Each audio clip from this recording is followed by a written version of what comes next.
आखिर क्यों गणेश भगवान ने किया था स्त्री रूप धारण? आप जानते हैं, आज हम आपको गणपति बप्पा से जुड़ी एक पुरानी कथा के बारे में बताएंगे, जिस कथा में उनके स्त्री रूप के बारे में बताया गया है।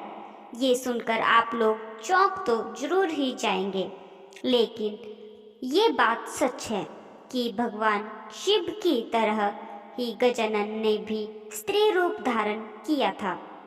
इसका उल्लेख कई पुराणों में देखने को मिलता है। तो आइए जानते हैं कि आखिर क्यों भगवान गणेश ने लिया था स्त्री रूप। एक पुरानी कथा के अनुसार अंधकासुर नामक दैत्य के मन एक बार माँ पार्वती को अपनी अर्धांगिनी बनाने का विचार आया। इस घिनौनी इच्छा को पूरा करने के लिए उसने बलपूर्वक माता पार्वती को अपनी अर्धांगिनी बनाने की कोशिश की। उसी समय देवी सती ने भगवान शिव का आवाहन किया। फिर भगवान शिव ने वहां प्रकट हुए और दैत्य का संहार करने के लिए अपना त्रिशूल उठाते हैं। क्रोध में आकर शिव उसके शरीर से त्रिशूल आर पार कर देते हैं, मगर उस प्रहार से असुर का बाल भी बांका नहीं हुआ, केवल रक्त की बूंदें गिरने लगती है। यही नहीं, उनका रक्त जमीन पर गिरने से और भी दैत्य पैदा होने लगते हैं। ऐसा दृश्य को देखते हुए भगवान शिव सोचते हैं कि इस असुर के रक्त को जमीन पर गिरने से रोकना होगा, तब ही इसका नाश संभव हो सकता है। दूसरी ओर माता पार्वती का मानना था कि एक दैवीय शक्ति के दो तत्व होते हैं।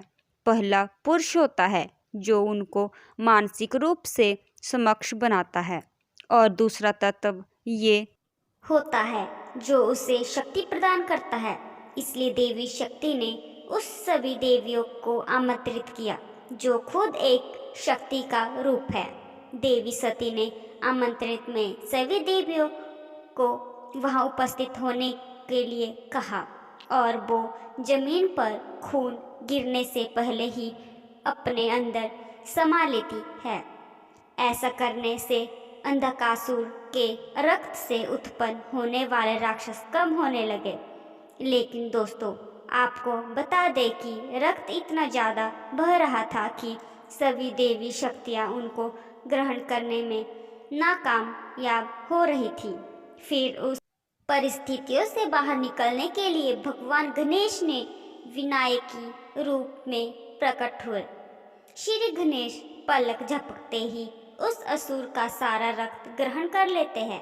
तब से धर्मोत्तर पुराण में विघ्नहर्ता कहलाए जाने वाले गणेश जी के विनायकी स्वरूप का वर्णन मिलता है।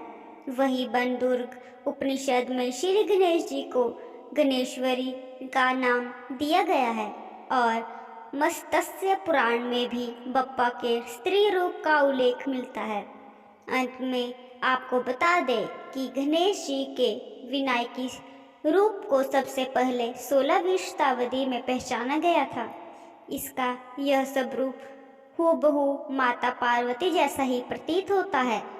अंतर बस सिर का ही है, जो गणेश जी की तरह ही गज के सर से बना हुआ है।